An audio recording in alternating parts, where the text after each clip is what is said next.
I was actually introduced to aesthetics by a colleague who really strongly recommended it and thought I'd be really good at it, and he was finding it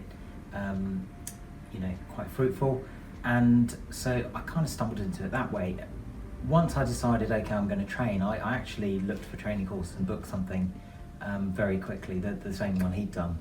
And once I had that knowledge, I actually didn't want to hang around. I thought, well, I'm not, if the longer the gap between training and practicing, the less likely you are to do it. And so I started training people.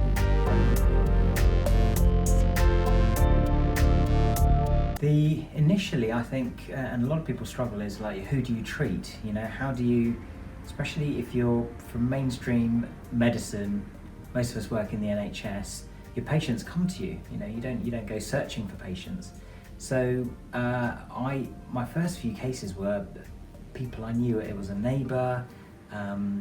It is really through your own personal connections. Obviously, you need to practice ethically and within the boundaries set by your governing body on who you should be treating and who you shouldn't be treated, for example, family members.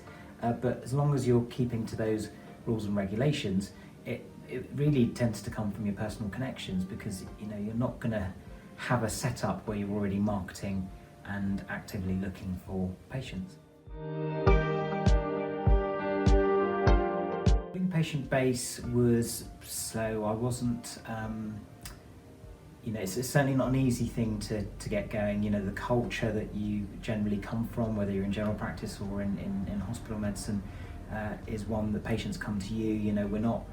We're not private practitioners generally, like in many other countries. So it's a completely different mindset, trying to be ethical, trying to stay professional, working within the ethical pillars of practice, and yet trying to get patients to come and see you for what essentially is a paid service. So I think personal connections were the first port of call for me, and then when they get good results, they will tell their friends. They will have a network themselves of people who are looking to get treatment.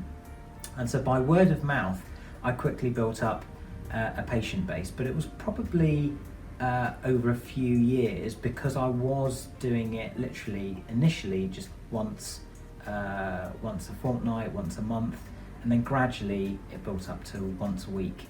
And then of course when I started thinking about my own clinic, that's when I changed my strategy.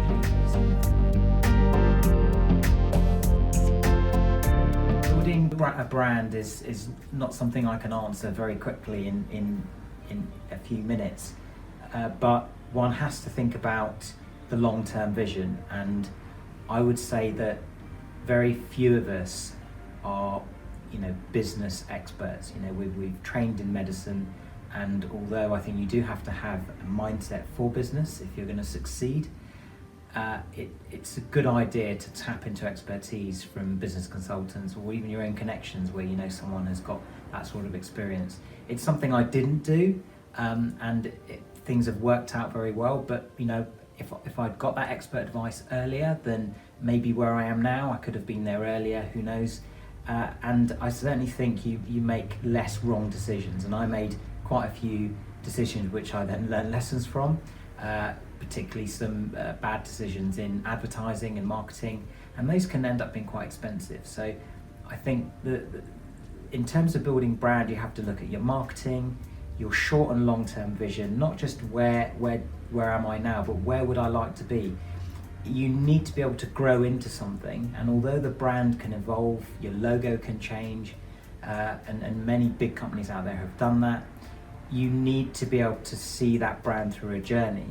And I don't think many of us have got the knowledge to really know how to decide that. And so, although I'm not totally answering the question, I'm basically saying get expert advice. That is my advice. If you're going to build your brand, think short and long term, and think about the whole picture, and use expert advice to see that whole picture.